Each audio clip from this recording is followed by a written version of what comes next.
This is my second attempt to appeal to the organizers and the youth of South Africa planning a march on the 24th of September.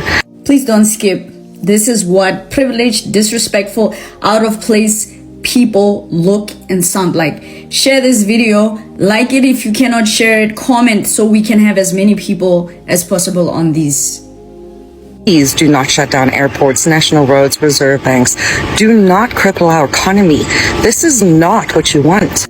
So the organizers of the protest, please ensure that they don't destroy businesses, schools, hospitals, or hurt anybody. I am not immune to the corruption because you see me as privileged. This is a cry of a woman who's worried about her business and what's coming through the airport on the 24th of September. She doesn't care about the youth, the pain that they're facing, their struggle. That's why she's calling them criminals before they started marching. She's calling them criminals before they delivered their own memoranda. She's not listening to them when they say, we don't want adults, political parties, or anybody involved in this. We want to do it ourselves. She's worried about herself, so don't let her fool you. I still wait in the home affairs line. I still get bribed to continue criminal cases. I still get pulled over where police officers try to bribe me. I still have to deal with the corruption in this country. And when you guys target businesses, bear in mind that what is keeping this country together.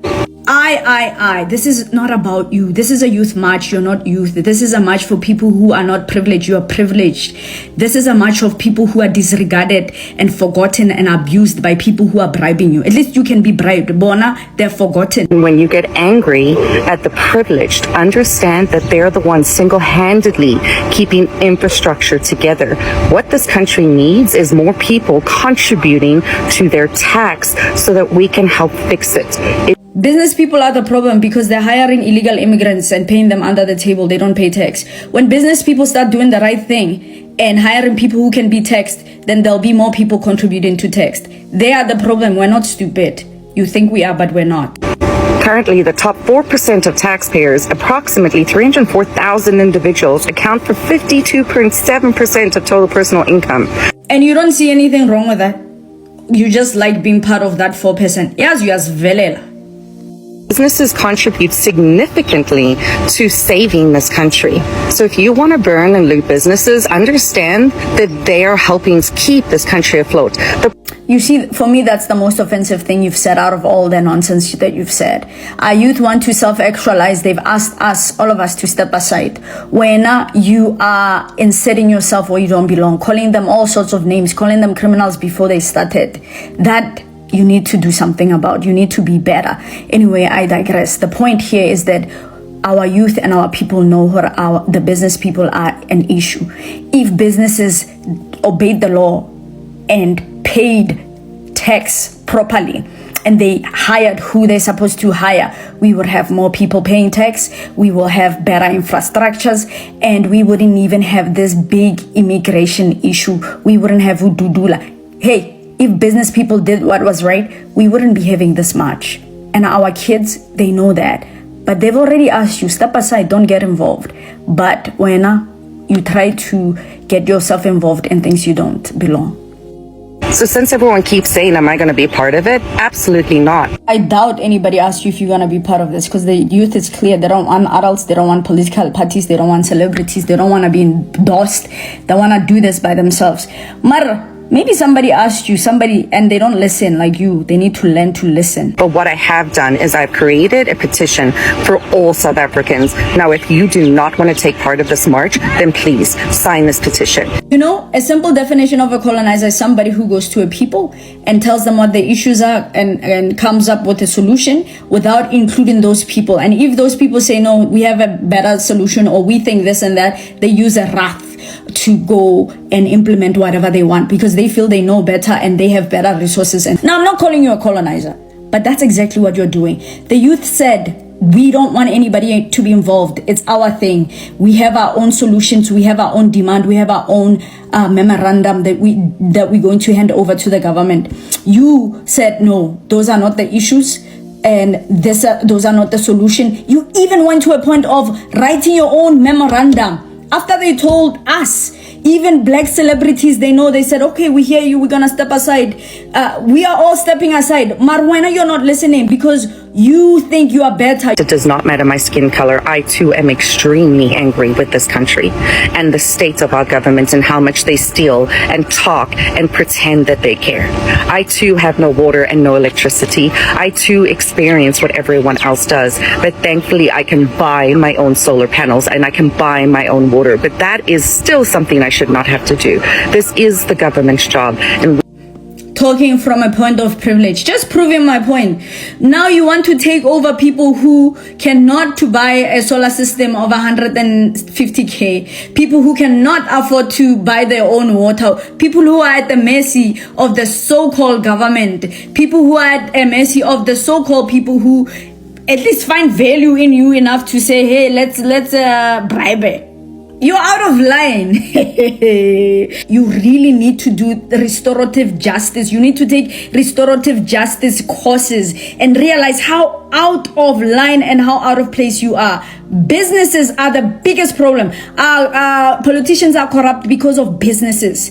Our system is corrupt because of businesses. The economy is in problems because of businesses. We're not stupid, and you need to stop treating us like we're stupid. And I get it, we are tired, but we cannot hurt our economy more by burning down things that we have to rebuild. More people need to pay taxes. There are many, many, many smart people in this country that can help fix it, that want to fix it. But we need a plan. So who is we? And why do you think they don't have a plan? I'm begging you to please sign this petition. Go ahead with your march if that's what you need to do. But if you want true, meaningful change, sign a petition so that the government understands what your demands are.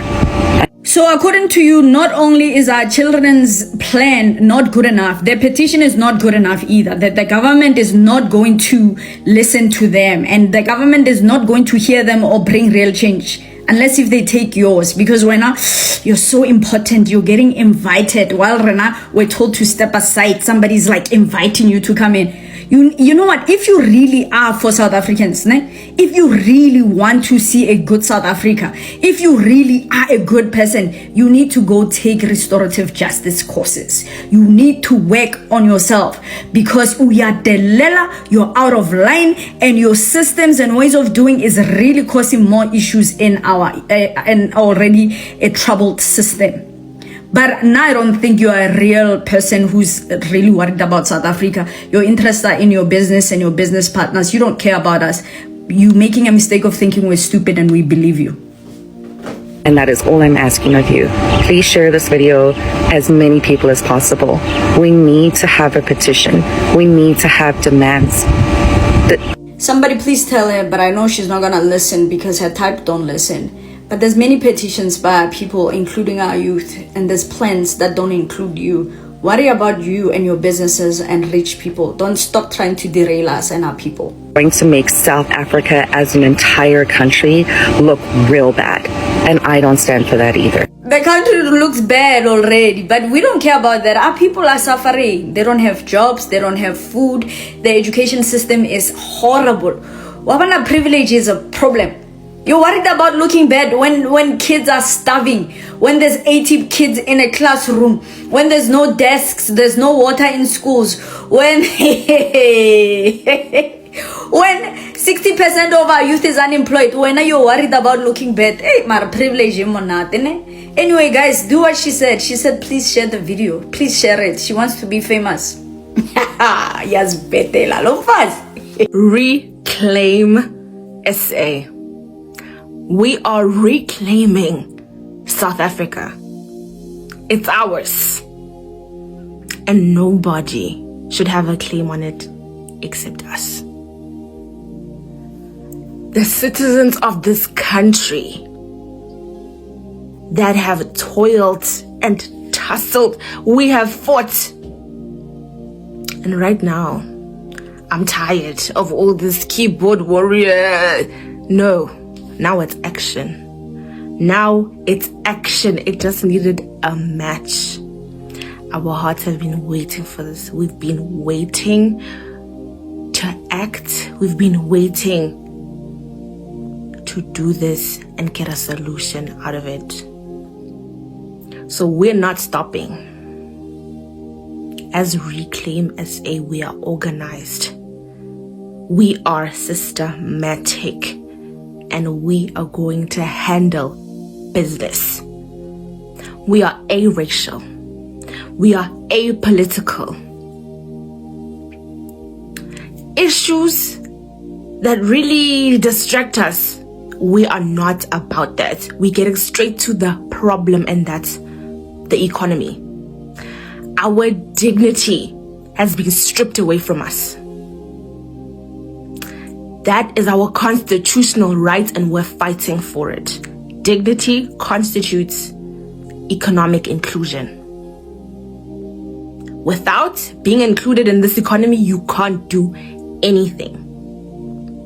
So we're fighting for our dignity. We don't stand for violence. We will do this peacefully. We will do this strategically. By any means necessary, we will accomplish our goal. We don't want excuses. We demand economic inclusion, laws to be amended, policies to be amended. We fight for the people. We fight for the voiceless. We fight for the disheartened. We fight for the people that have been broken down by a system that they didn't make. People that have been broken down. People that have been excluded. People that have been sidelined. We fight for those people. Please join us on the 24th of September. We are spearheading a revolution. Let's talk about the so-called government of national unity. What they're selling you is peace, and what they are buying is time. Time to protect power, time to preserve peace, and time to delay the revolution that should have happened decades ago. First of all, what is the GNU really? It's not about unity. It's about survival for the ruling class. The ANC didn't call for unity because they care about you. I mean, when your house is on fire, you don't call your enemies over for tea. You call the fire department.